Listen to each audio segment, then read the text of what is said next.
Jesus. Hold on 2 seconds. I got to ask one.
I think it's cool like that.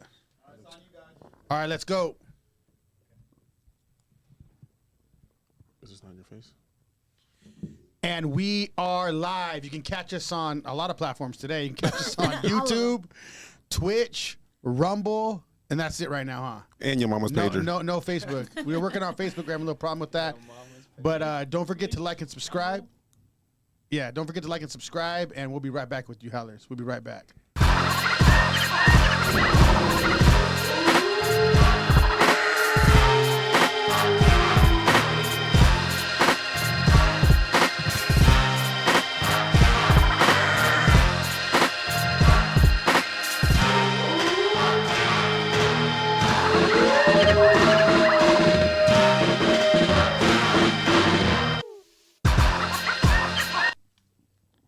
Howls Over Baaz. I'm Jacob Casas. I'm Rico Savage. I'm Melanie. Oh, You're good. You're good. Melanie, and we have Paulo Rizzo. So yeah, we have a very special guest. You can put it up This to you.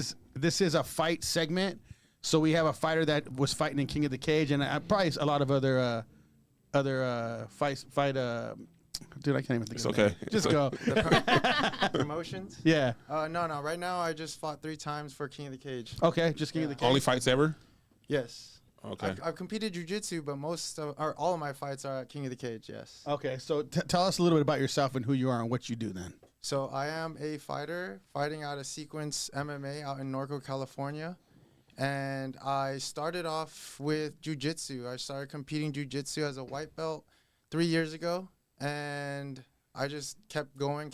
Actually, lost my first 4 tournaments as a white belt, and that was pretty discouraging. But I still kept disciplined, just kept training, and now I'm here, fighting for my first time this year, and fought 3 times in about 4 months. So, What's your record? 3-0. Okay, nice. Yeah.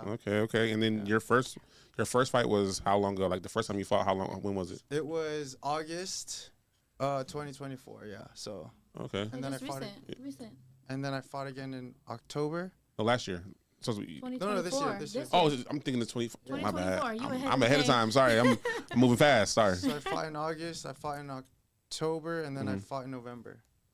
Oh shit. Nice.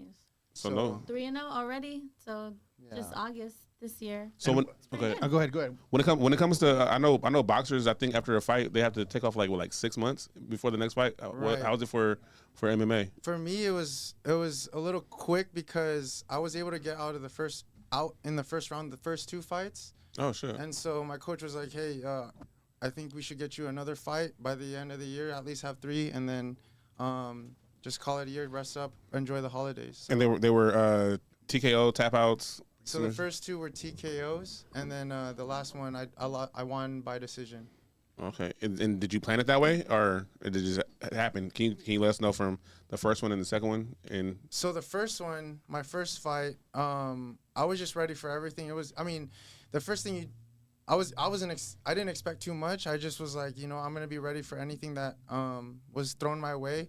My coach was like, be ready for 9 minutes, and so I was just ready for 9 minutes. But I had 3 opponent changes, and that was kind of like messing with my head a little. But I just made sure that I was dialing on what I could do for my fight. And so when I got in there, I just threw a head kick. I wanted a head kick. I don't know what it was in my mind. I was like straightforward head kick, or it was like a roundhouse. It was a straight boot 'em kick. That thing, that was boot to the head. That was a dope kick. Did you just do like a little promotion, a boot 'em promotion right now? No, I did. So when I was training, my trainer would always be like, "Boot him in the head." Yeah. You know what I mean? So that was a straight boot 'em kick, dude. That was dope. That's where you got the name from. That's Oh, okay, shit. So like boot him in the head, we'd head kick all the time. Yeah. So I mean, I seen your kick. There's even like a dope picture of it on Instagram. That's a badass kick. Like a 300, like I love Sparta. Right? No, I love head kicks. Like I love them. I think they're like the baddest like knockouts is head kicks. Yeah. Because I mean, if you ever been head kick, it's just a whole different. I've never been head kicked. No, can't explain it. I don't think I want to. Right. Yeah, head kicks are a different thing. You been head kicked pretty good? I have, yeah. You been head kicked? Yeah, with the pads though, not with I haven't. Yeah, it's different with So pads. it's like foot to the head or No, shin it's shin to the shin head. to the head. Okay. If you do it right, it's shin to the head. Okay. But at foot gets I would it think the sometimes. foot it doesn't hurt when shin to the head. It doesn't hurt your shin. Well, the thing is, you can break your foot on. It does hurt head. your shin if you. I mean, in a fight, I think your adrenaline's rushing. That's but crazy. you could hurt. I mean, it does hurt to kick someone. And that you don't bone, kick that it right. shin bone, you would think like, but it hurts them snap worse. or something. Yeah, it hurts them worse. I think of those kind of kicks, like the Anderson Silva fight. That was the last UFC And he fight broke his. he broke his. Yeah, he broke it in half. leg. That's I wild. was like So traumatized. so you guys fight. That's the only time I ever seen anything like that. So you guys that's fight. crazy. So did he do it? Did he do it wrong? Is that No, what he did it right. It just man, he just broke it. Like it just things happen. Like that hard or something. Like You know what I the mean? adrenaline was because so the skull is the like, hardest part of the. You know what I mean, right? Well, I think I've head kicked. I don't even know how many times, man. That's what we did at Shark Tank is head kicks all the time. That's what we were like the school's known for. So I mean, yeah, it's for head kicks. I mean, I've gotten head kicked. Like, I gotten a head kick. It was a weird one, with man. a pad or without a pad? Both. Oh, But I got head kicked one time, and it didn't even hurt. I just shrugged it off. That would have been my first and last day. And all of a sudden, because so this is how it went, right? We'd be in the ring, and then I would be in, and then everybody else went in, and then the last person would stay in, and he'd do the same thing. So everybody had to do that, right? Yeah, Shark Tank. Yeah, that was Shark Tank. Yeah. So then what ended up happening is this dude head kicked me, and it didn't like get me like perfect. It just got me. And I've been head kicked way harder, right? And I got that's how you block the head kick, and it kind of got me. And all of a sudden I'm sitting outside the ring, and I'm thinking like everything's normal, and all of a sudden my whole neck starts like I've never had. This is the only time I've ever had it like this bad. Like you can feel like it almost felt like it was stretching. It was like stiffening. I was like, what the hell? I couldn't even move it. Was it a stinger? Oh, no. I couldn't even move my head. I scary. remember I was like, dude, my head's and everybody's like, dude, but you didn't even get kicked. I go, I don't know. They go, dude, you've been kicked way harder. As much as you just got something, right? I mean, I remember trying to. I couldn't go to work for like 3 days. It was crazy. No. It was that bad, like crazy head kick. Yeah, no, that's dangerous for sure. Yeah, I God forbid, knock on wood, those hurt. Bro, learn how to bob and weave, nigga. Yeah. Yeah. Well, you block them, but if you don't block it in time and you get caught, Yeah, your hands. Yeah, that power. If they're a good head kicker, they got that power, and it's still gonna throw you back a little bit. I can't watch those. Yeah. I get I scared can't do every it. time. So hold on, what got you into fighting? Because it takes a specific kind of person that's gonna go into fighting. Because I mean, after crazy. a lot of people that would join, even like the Shark Tank, whatever, they would come in, they would never come back. Yeah. Like we would know this dude's never coming back ever. Yeah. And a lot of times it was big old buff like firemen or cops or something. They would come in and be like, yeah man, come in all crazy, and then they'd be like, yeah, they ain't never coming back to this. Like they tried it, like they wanted to try They it try and it. stuff. Yeah, they thought like, I'll be badass. I was kind of the same way. Yeah. I joined thinking, oh man, I box, I did all this stuff, I fight street, I'm badass. Dude, they mopped me and my brother up in there, and then we were like, no way, this is insane, this is crazy, this is so like, dope. What kept you, right? Well, personally, for the most part, I grew up playing basketball. And I played basketball from 4th grade all the way to end of high school. Shout out Diamond Ranch, but I will cross the shit out of you. No, I'm just playing. Well, you'd be like, That's not basketball. That's not basketball. That wasn't. No Diddy. That wasn't basketball. Hold on. That wasn't basketball, Jacob. What's going on right now? he gets like that in the car. No Diddy. When he's going to the car, That's he's not doing how that. you. That's not how you wheeze for sure. I don't know what kind of wheezing Right. Jacob That be was doing. doing. Yes. Don't do it again. Stop that. Don't do that. wait, I kind of lost my train of So thought. you were basketball. So, So you started Playing first. basketball from a kid to all the way to what your senior So year. yeah, I played basketball, and like I'm 5'9", and being Filipino, it doesn't really take you far. Come on, Jerry Lynn, all day. That's true, but I didn't take it seriously, so that was my fault. And then I went to physical therapy, and then I met up with MMA fighters at a sports-specific rehab. It's a physical therapy clinic I used to work at, and we sponsored these athletes, these fighters, and I just watched. I followed along their journey, climbing up the ranks. Johnny Munoz and Alan the Glue Martinez, and after that, I just stayed with them and started training there. And so that's when I got into fighting. I didn't really, before I even watched them fight in a cage, I haven't even seen a karate match. Have you ever gotten a fight before that? Not even. Oh, Not shit. even. Maybe you're like the second fighter to come in here and say, "I've never even been in a fight before." Yeah. And now they're fighting, kicking the cage, and Maybe kicking ass. okay. Maybe in basketball, when you foul hard, you Okay, shove yeah. someone. But that's about it. I never threw a fist at someone's face though. Oh, But yeah, so that's what happened. And now I'm fighting right now, and it's funny because there's another. I was in the gym. We were sparring. This is all my teammates. It was funny because I was kind of you sit there. Sometimes you train we train 5-6 days a week. You kind of like. You get to a point where like, damn, we're in here like doing this full time, and like we're putting our bodies through this gruesome, training regimen. And I kind of sit there and ask you, why am I doing this? Like the why starts coming back to you, like why? Yeah. And it was a funny question I asked all my friends. I was like, why am I doing this? And I asked all my teammates. I was like, hey, did you get whipped as a kid?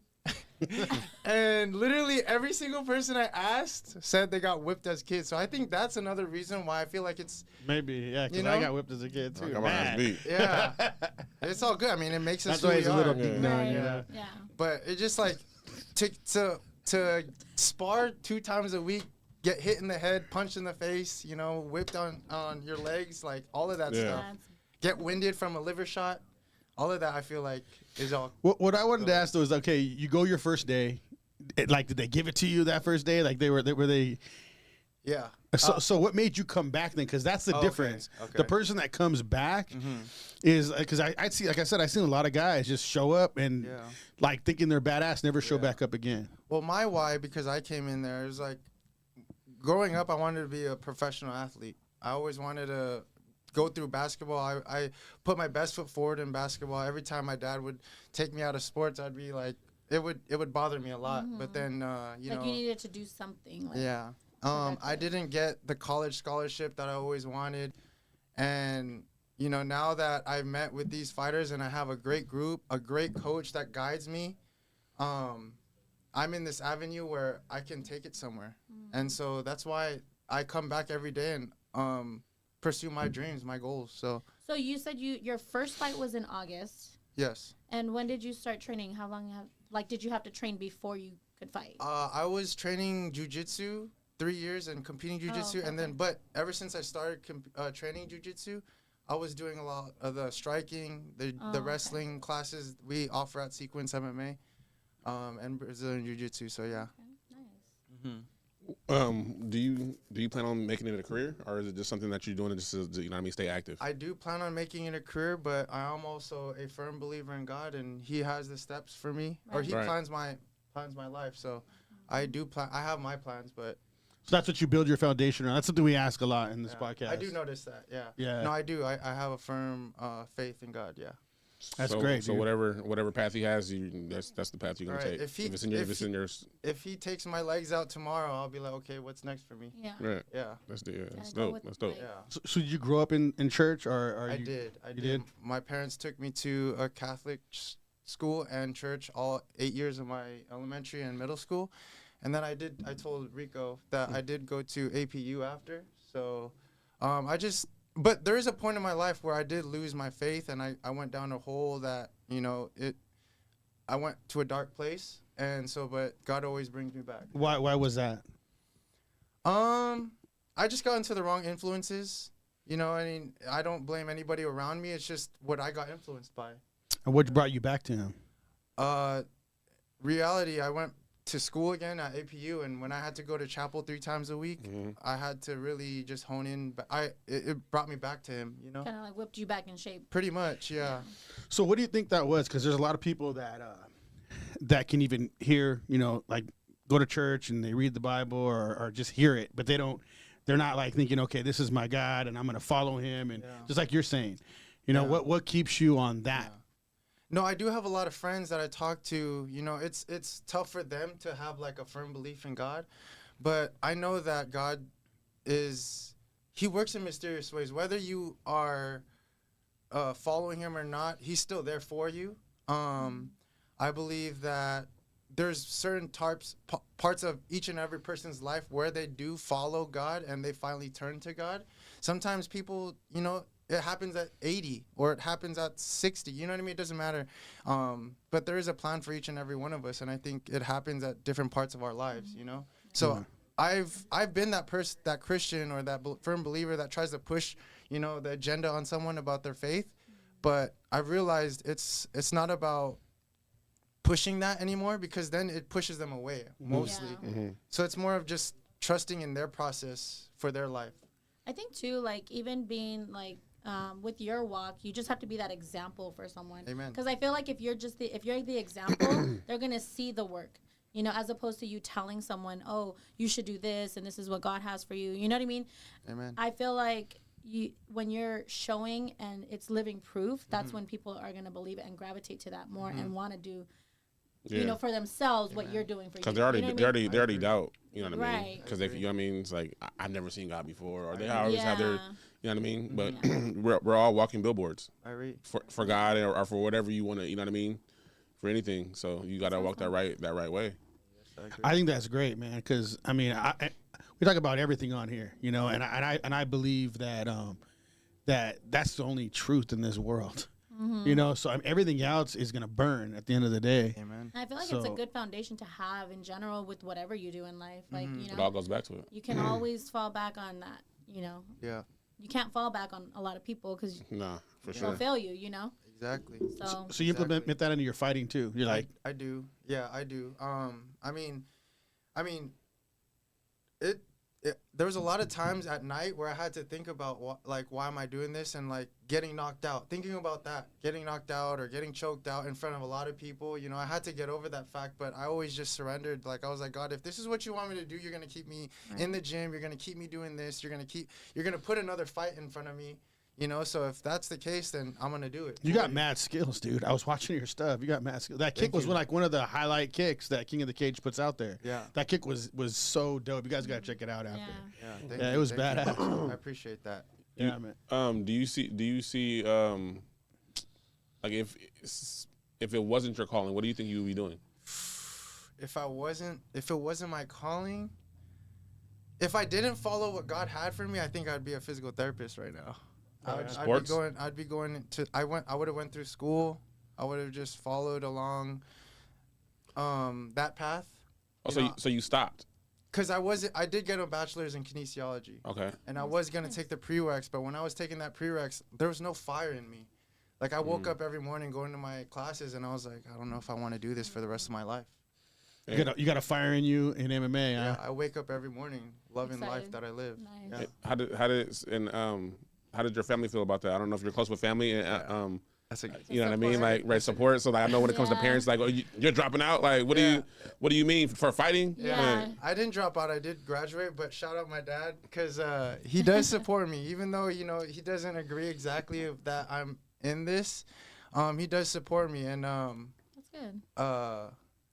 he has his interesting ways of supporting me. But yeah, they don't agree with. They didn't, especially when I just started. When I told them I wasn't gonna be a physical therapist, they said that they didn't support me. They're like, "What are you doing? This is not what we planned for you to do." Mm-hmm. My mom, obviously, she's okay with it. She's also a firm believer in God, and she just doesn't want me to get hurt. Yeah, And so- some mama bear type Course. thing. Yeah. For Every sure. mom's like, You have some worried. fans. Why don't you go ahead and read some of this stuff? Barbarian. That's the Barbarian. Yeah, Barbarian. Yeah. You go to the same school? Yeah. Dude, you're like Yeah. the fourth one now. We have The whole family. What's the name of the school? Sequence. Yeah. Dude, they got some In badasses coming He out was of the that one school. with the army hat, Yeah. the cowboy hat. Cowboy hat. Okay. Barbarian. He said Kwa, the Filipino highlight reel. Yes, sir. And then Josie Ramirez, Yeah, that's my home. That's my boy. Palo Suavecito. We need to Alto get him man, the man. Love you, Suavecito. We need to get him on this podcast too. He's a fighter. Yeah, let's Yeah, he is. Yeah. And then Hey, Jax. What?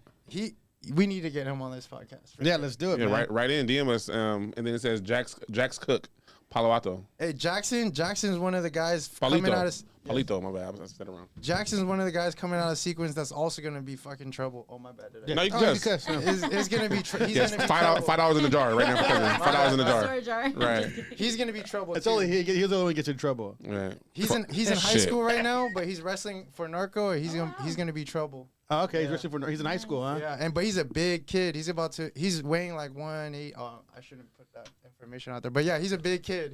He's a big kid. Let me find out he's an adult wrestling high schoolers and shit. No, he's a kid. He's a kid, but he's making his way up. Too, and he's gonna do some damage out in the MMA world too.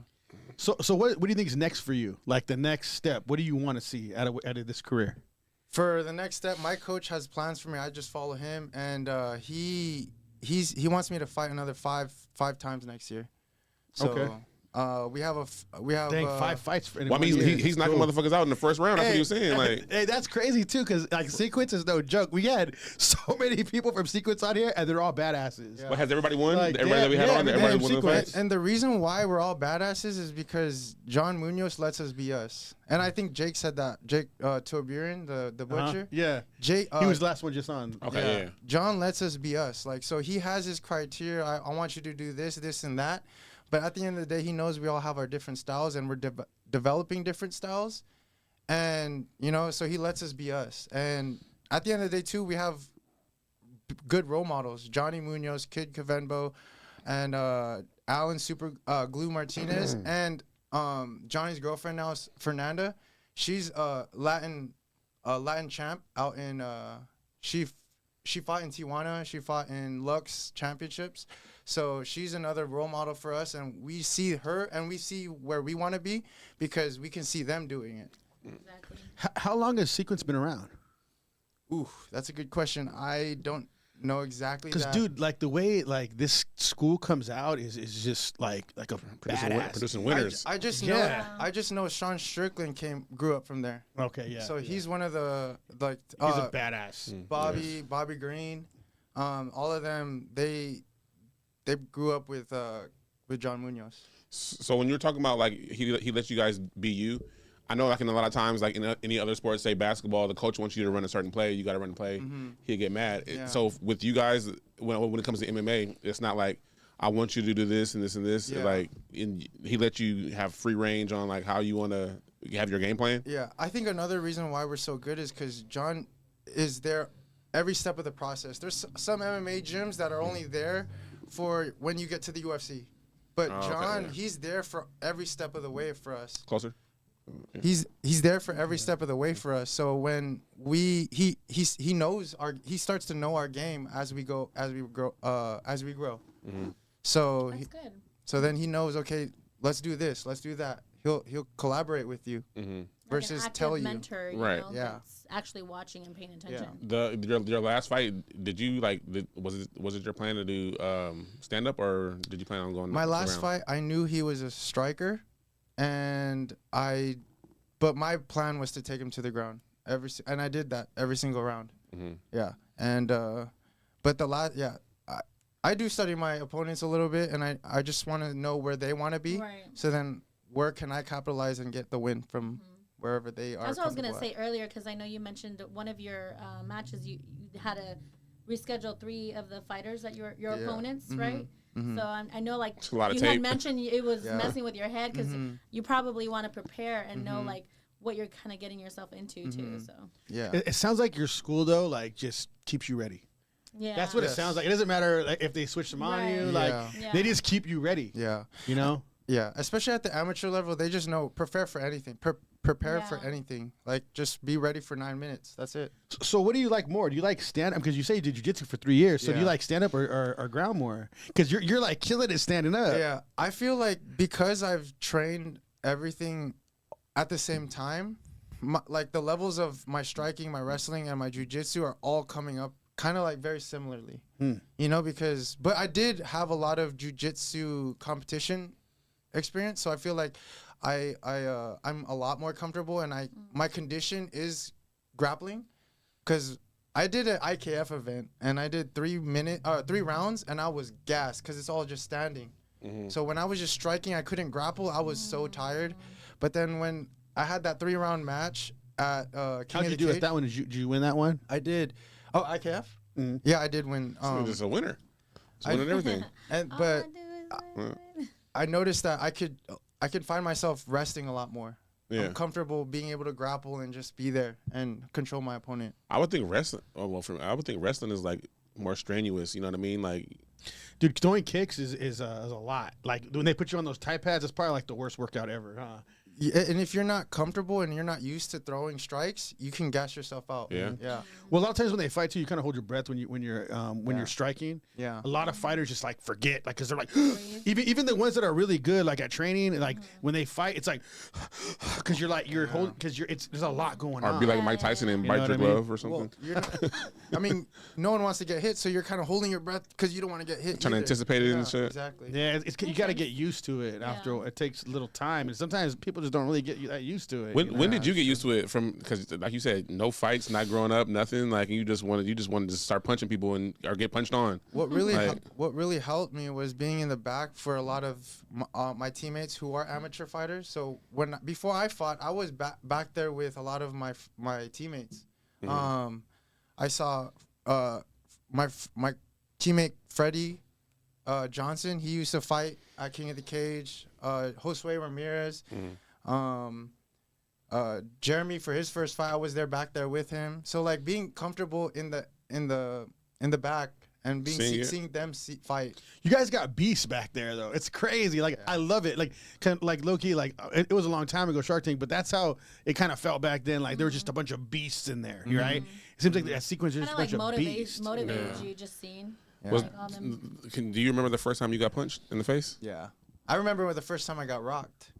Explain. It was Coach Freddie. He rocked me. We got to get him out here, the coach. Yeah, because we have a lot of his students. We just need to clear the room out and just have the whole damn gym. Damn team in there.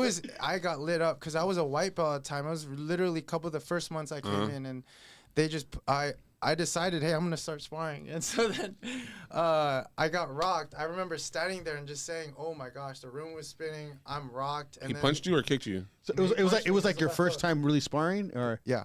Okay, cool. So keep going. I want to hear this. And it was my first couple times sparring. He rocked me, and I was just like, your adrenaline's rushing, so I'm like, oh my gosh, I'm rocked. And Did that really happen? And then they all stopped, and everybody started laughing because it was just like not laughing. But dude, the thing is, the difference between like people that go train, after they get rocked like that, they never come back. Yeah. That just says a lot about him, because it'd be rare when people would come back. That wasn't even that was just the first time. That's what I'm saying. There's another time I got Johnny kicked me in the stomach while I was already down, and he just kicked me because he said, you want to be a fighter? You want to be a fighter? Get testing up. You. Yeah, pretty much testing me. You want to be a fighter? I was already winded. He kicked me again, and I still came back. Yeah. I remember like I mean, especially when you have a bunch of badasses at the gym. Like I bet you sparring at your gym, it's like, all right, I'm gonna get hurt today a little bit. No matter what, I'm gonna get hurt. Mentally, I think you have to like mentally prepare yourself in case you do get rocked, like you said. Well, but I'm sure like when it happens, it's like kind of like a humbling moment too. Yeah. Well, it's like you're at war. Like you just think, oh, this is what I got to work on now next. Like this dude's way faster than me, and I got to get better at this part. It's like you got to wait, like. It's an introduction. Reevaluate your tactics and what you're going in and facing. Yeah, it's humbling. I think it's part of the process of being any type of fighter, any combat athlete. Like you're gonna go through the ringer. Especially when you go to a good school. Yeah. Like we trained at other schools from cross training. I don't know if you cross train, and you just mop everybody up. That's true. You're like dude, but then you go back to that school and you're like, oh, we're sparring all day today. We're sparring for the class today. You're like, oh damn, it's gonna be a lot. Like, you know, you kind of want to warm up just because they're like, nah, get in. Everybody's just going in. Now you're like, all right, you get that pit in your stomach because you know you're going to war this whole class, like an hour. And that says a lot about the coaches at gyms. Like, you know what I mean? Like why would you want your fighter to not go through some type of, like, you know what I mean, damn near death? Yeah. You know what I mean? Before you get into this, because if you don't, like, and you just want to pussyfoot the whole time, you get in the ring and then somebody actually punches on you. They just want to keep you at the gym. Exactly. See, that's fucked up. Like, you know what I mean? Because that's a danger to you. Yeah, but what's cool is like they put you to war, so you went in there and you handled these guys. You're ready already. You know you went through the worst already. What can the other person do? Harder is the training, huh? Yeah, a lot of training is harder. Like we come home with cuts, black eyes. I think the reason why a lot of my teammates are confident in their cage is because we know that we've gone through some ringers inside the gym.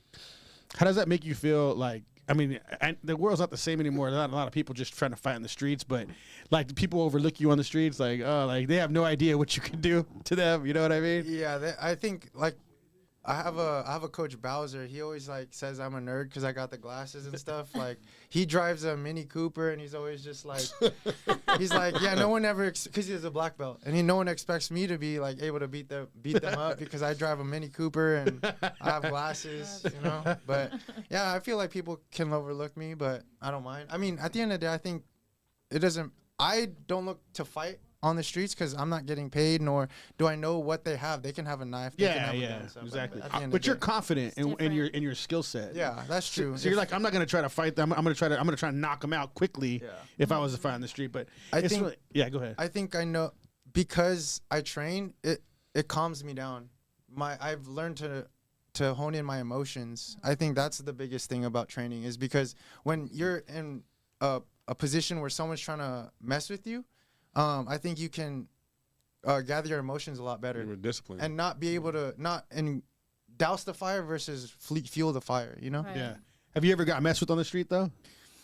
Since you've been fighting? So there was this one time at the gym, me and my friend Valentine, we were sitting in the car because he was going to drop me off to get my car. And a security guard spits his gum on our hood. And I'm like, did he just do that? And he sees us in the car. I think he sees us in the car, but I think I was like, we just fought, and I was like, it's not worth it. Let's just, drive off. We could easily got out the car and beat him up. Yeah. Because there's two of us. What's up with that? That's weird. But yeah, he spit in our car, and I was just like, are you serious? But I told Valentine, you know what? Let's not sweat it. Let's just go. We could just get a napkin and take it off, but I know like a lot of other fighters would have easily just got out the car but I think my coach we did mention to our coach and he said at least say something. Hey, take it off your like what's up, like take that piece of gum off my hood, you know.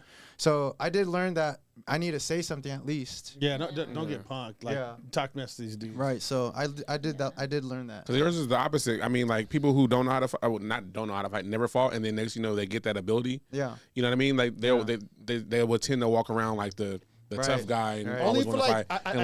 I noticed for like the first year they do that. After a while they don't. That's true. You know what I mean? Like after they get humbled. Like I used to see a lot of guys that train. The first year they'd be walking around like that, and then after that they're like. You get beat up enough at the gym, you don't really care to walk around like that. Too tired to fight now. You just got done. That's literally what it is. That is true. You are too tired. You train so much. Yeah. That's kind of how it was with me. And back then there was a lot of fights on the street. So I remember being like, dude, you're tough, dude. You can beat me up. Just go ahead. And I would never be like that. People would be like, what the heck? But I was fighting so much in the gym. We were sparring so much that I was like, dude, you're weak, dude. Just get away from me. I don't even want to deal with you right now. Yeah. You know how it is, man. You could probably. I mean, people test you. People test you. Yeah. Especially when they find out for the first time and they're close to you, they'll be like, "Oh, you could beat me up," or it's like, or they'll do stare off with me right now. The biggest thing that I've always hated when you fight is when people find out that you fight, they're like, "Man, I got a gun."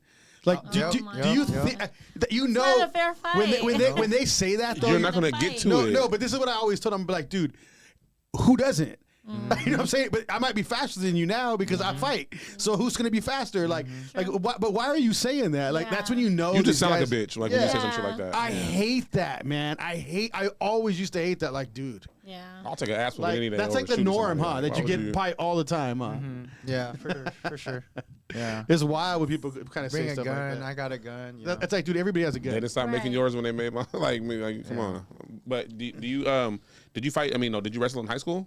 I did not. Or just basketball? What's funny is I was a basketball player, and wrestling season and basketball season are at the same time. And so they put their mats on our basketball court, yeah. and we would kind of like, dude, get your mats off our court. now You you're know? now you're a wrestler. Now I'm on the mat. You got some fans up here. No, this one. Yeah. No, this one right here. How do you say his name? Jose Ramirez. Jose Ramirez. Oh, yeah, Jose Ramirez. He's a striker, 12-time national Filipino boxer champion. Is he being sarcastic or is Yeah, he? he is. Oh, He is- is, he is. And then you have J2. Oh, okay. Then you have Jay, Palito, Why are you laughing? a gamer inside out the cage. He's a, Is that? You said Jay? No, I'm not laughing at No, him. yes, it's Jay. Jay, yeah, Jay's we call him Jay the Javelin or Javelin Jay. He's a small guy, dude. He's less than, I think he's 115 pounds, and he's trying to fight too. So he's another guy that's gonna come out of sequence fighting. Think 115, huh? we need to make another weight class for him. Oh my God. And then Jose Ramirez, he says, Paulo is too humble. He's beat 4 people in the street fights by himself. I saw it happen. He's been Who's that? Who said that? yeah. Who said that? Josue. People? Oh man, Jose Ramirez. So Josue, you're funny, man. He's Filipino. Did that really happen? No. Oh, I'm like, She's like, ooh. what the heck? Hey.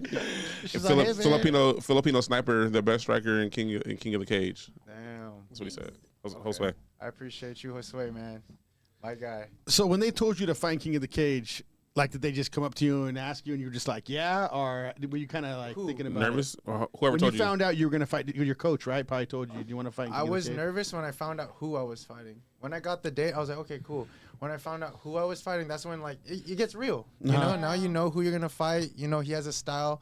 My heart sank. I remember my coach putting in his name, his Tapology, and my heart sank. I talked to Johnny about this, but my heart just like, oh my, it's serious. I sat there in my room by myself. I was like, but you play a brave face, you know. All right, coach, I got you. But a couple other fighters before, they said they don't really study their fighters because you know what I mean. It's like who they put in front of them. Isn't that what's his name said? Yeah, they a put in front of them. Yeah, a that's lot, what of, they a lot fight of fighters say they don't do that because, because of mind thing. we too. didn't really do that Yeah, either. so like going to like knowing who you're fighting, Yeah. like what do you do to mentally prepare? Well, I know, like, for me personally, I like to know what his tendencies are. Like, what is he going to do to me? So then I can kind of watch out for that when I'm in the fight. I mean, I will focus on what I want to do, but he's also has a game plan. So what I'm Yeah. going to see what is he going to do to me? Well, if you look at like people that study like war and all that, they do study their Exactly. their basically their opponents in a sense, right? They do study them. So I mean, it kind of makes sense, you Yeah. know. If he's deep in it, trying to go far Like I and think hardcore. for me, I would want to know who I'm facing and what like their style would be. So Yeah, I know how to. I just want to know if he's stand up or a wrestler. You know? That's the only thing I want to know. But you know what I mean? Because it's intimidating. Like, what if you looking at a big ass dude? If you go and not And like this knowing, motherfucker's big as fuck. Like, you know what I mean? Like, and if you go and not knowing, it's like you guys can be all over the place. right? For the most part, yeah, that's true. We got 2 more. Namanda, my boy. I mean, my idol. I don't know. It says Namanda. Oh, that's my boy Nathan DePato. He actually cut me up. So if you're ever in the IE area, get a cut from my boy Nate. And then Jack's Cook. It says Paulo. He's really that guy though with the 100 emoji. Jax, my boy. So these are all the people that fight at your gym. Your dojo? Yeah. Mm-hmm. Damn. Yes, sir. So what would you tell people that are trying to be fighters? What would you like tell them about the sport that are out there for the fans? People who are trying to be fighters, I would say, when I was trying to be a fighter, Alan, one of my other mentors or one of my good friends, he was saying, just focus on getting good. Don't focus on trying to be the next McGregor. That's right. Don't focus on be yourself too at the end of the day. Because I've gone through a lot of fighters or people who are. They try to emulate other fighters. Mm-hmm. I'm Like like, other but styles yeah, and stuff? be Oh. yourself. You know, don't try to. But at the end of the day, get good. Use it for self-defense and fitness. At the end of the day, because at the end of the day, if you can defend yourself, you did yourself well. But when you get to a point where you can fight, and you know maybe you have a good coach that says, "Hey, you're ready to fight," then that's when you do it. But listen to your coaches. Don't try to go out because at the end of the day, they're looking out for you. Yeah. You don't want to just go on your own. It's a hard sport to go on your own. You need a team, even though it's an individual sport. I think you do need a team, a good team around you, because when you step in that cage, you're not going in by yourself. You have a team with you. Yeah, and I always look at it like, you know, people try to join MMA gyms and they're like, I'm gonna be the next UFC fighter. It's like saying, you know, I'm just gonna take up basketball. I'm being next Jordan. Yeah. Mm-hmm. Like, relax, dude. You gotta learn the sport first. You know what I'm saying? You gotta learn it. Yeah. And find, I guess, at the end of the day, chase purpose. Because when you chase your purpose, that's when you prosper. I think at the end of the day, you know. You believe this is your purpose? I'm here. I'm on this podcast. Right now it is. Yeah. You know what I mean? At the moment, I'm here. I would have never known. If you told me in out of high school you would be an MMA fighter, I'd have been like, you're crazy. But yeah, that's wild. Yeah, because you weren't even fighting. I wasn't. I was. They had the match in the gym, shooting threes. I know you're throwing those kicks, man. I would have never known, but now I'm here, you know, and I surrendered to whatever that plan was. Yeah, the Barbarian said, "We are family." Remember he said that on the last one too. We are. Yeah, that's dope. Yeah.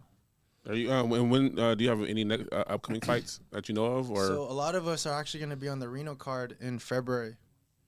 For King the Cage. Me, Caden, I think Ricky.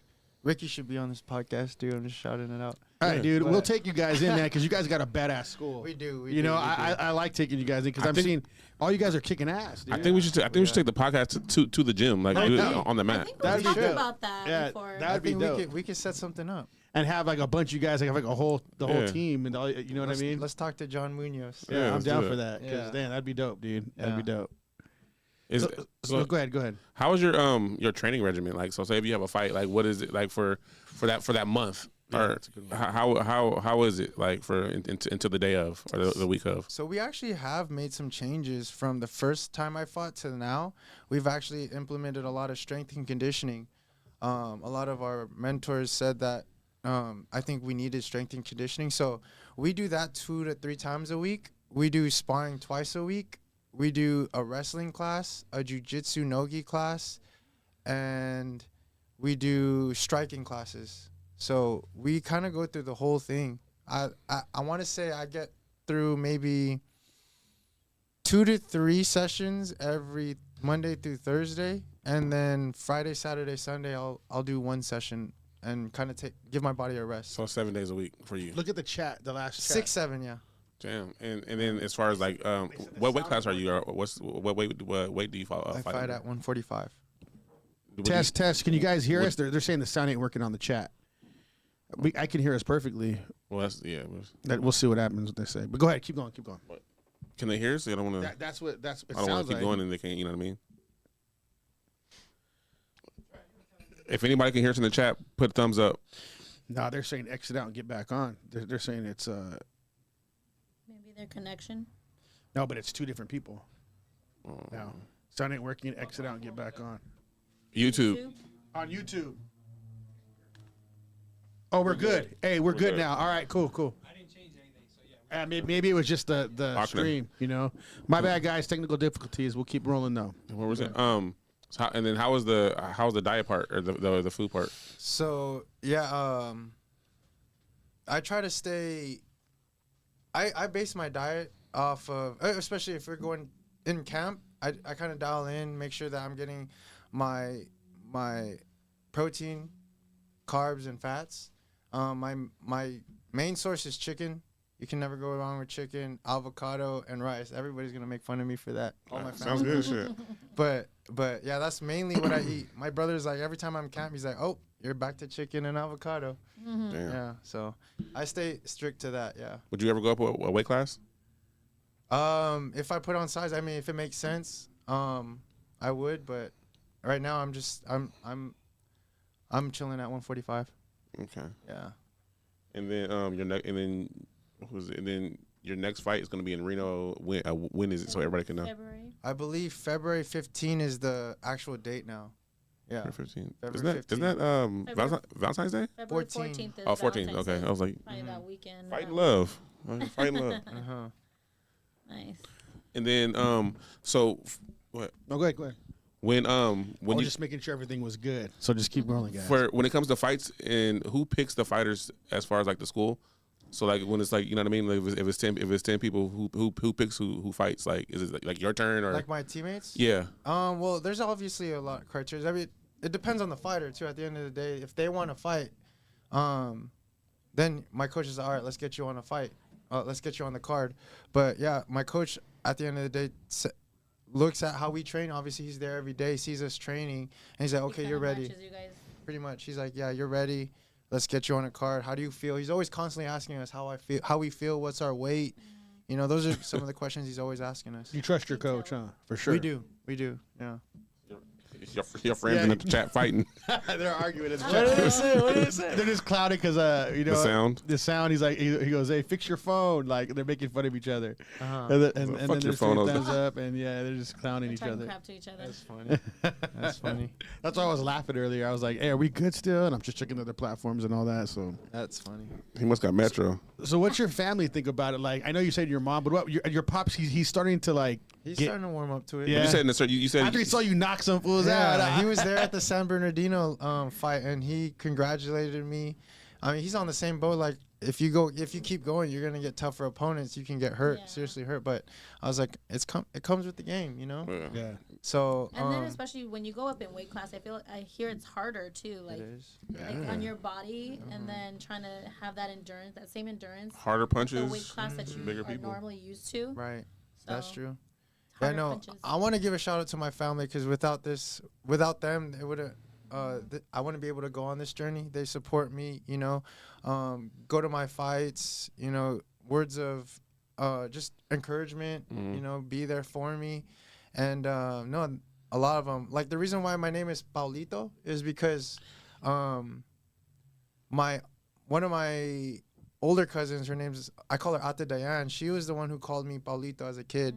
And so that stuck with me. And then John Munoz started calling me Paulito. So I was like, oh, interesting. My family and then my sequence family is calling me Paulito. So I just went with it. Stuck with you. What nationality are you? I'm Filipino. Yeah. Are you the only child, or No, do you I have a say- younger brother. Oh, okay. So I know your parents was pissed too when it came to school. They was like, you're not finishing. Yeah. They was I mean, pissed. it's still kind of like, they're more accepting of what I'm doing, but they're still like, can you And then stop soon? At least he got his bachelor's too, so you. Because my boy, he was something to Filipino, bump up. and we played sports, and they didn't want him to. They didn't want to play sports, but he was bad as fucking baseball. Yeah. And then he was like, and they wanted him to be like something in the medical field, and he Yeah. didn't want to do it anymore. Yeah. They was pissed. Yeah. Yeah, so my brother is a nurse, so shout out to him because he at least gives my parents some sanity. He takes all the heat off you. Yeah, exactly. At least one of us. At least one of us can check. You know At what I least mean? one of us, The yeah. balance. Yeah, we need that. Dang. But you can beat your brother's ass though now. I know. I was gonna ask if he tried to like spar with you. Is he your older brother? He's a younger brother, Oh, okay. but he's pretty strong. Yeah. He's pretty strong. If I try grappling with him sometimes, and he just shoves me, cause he's pretty big. He's like around 250, Shit. and he'll shove me. He'll just shove. I'm small. I'm compared to him. He can bench way heavier than me, squat heavier than me, deadlift heavier than me. So He doesn't fight. no, he doesn't. But he is gonna try to come back, go into grappling. He wants to come in after he's done with his classes. So I think he's coming in. It's a good son. See, he's trying to finish. Yeah. So he's gonna come in. Yeah. Nice. How many siblings do you have? I just have one Is it them two? brother. Brother. Just one. Yeah. So once he gets into grappling, I- both of you guys are gonna drive your parents crazy. Low key. You're gonna have to They're move. like, oh my gosh. It's kind of crazy. It's kind of weird how like jujitsu gets you kind of obsessed. You start kind of getting obsessed with it. You It's- catch a bug. Like people like literally will like. I have a friend. He said his wife will look at him while he's sleeping, and he's doing jujitsu in his sleep. Oh man. Like That's he's that that's obsessed with deep. it. He His needs to- fingers. He's older though, so his fingers are all like like all crazy looking right here from jiu-jitsu, from grabbing the gi. Yeah. And so his fingers are all like crazy looking. They're like super strong though, but they're like crazy looking because of grabbing gis all the time. In the sleep and shit, like, you know what I mean? Like, But people literally start becoming obsessed with it. Like my brother talks about it with his girlfriend all the time, and his girlfriend's like, "Oh my God, shut up! I don't care." it was this one time, me and my brother. I know. Like so many people do that though, man. It's crazy. Yeah. I caught a bug. There was a time. It was during COVID too. I just was at the gym all the time. Yeah. That's wild, man. But you have any last words you want to say to the audience, or any words of encouragement, anything about you, anything? You know, I think my motto is if you're gonna do anything in life, it's take it 1% of the time, 1% to full potential. So just do it 1%, whatever little thing you can do to get to where you want to be. That's how you get to your full potential. Some people try to, it's a marathon. Some people try to sprint so fast to get to where they want to go. That's right, Ricky Bobby. Exactly. Not first or last. Shake and bake. But That's right. And then find your purpose. Also, just at the end of the day, if you can find your purpose in what you do, then you can never go wrong. But I do also want to give a shout out to a couple of my sponsors. Sports Specific Rehab, they've been taking care of my body, physical therapy out in the IE, but now they're coming out in Laverne. Intertwine is my aunt, and she's been helping me with all this, learning how to meditate, because that's big in like fighting. I think being able to hone in with your emotions and knowing how to do that is great. And then NutriShop in Chino Hills, they're really great they're great to me. So if you want to get 10% off at the Chino Hills location, you just mention my name and you can get 10% off, or free shipping online if you mention Paulito. For sure. We appreciate you. Yeah, we appreciate you for coming on. Our slogan is "Shed the Sheep." So on 3, we're going to say "Shed the Sheep" to the camera. All right. Ready? 1, 2, 3. Shed the sheep. Howls Over Baaz. I'm Jacob Casas. I'm Rico Savage. I'm Melanie. I am so sorry, but I am Paulo Viris. I'm sorry for that earlier. Nah, you're good, man. You're good. Hey, go ahead. Say who you are again. Let them know. I'm Paulo Viorizo. That's right. Yeah. I thank you guys for watching, and we're out. Peace. Peace. Peace.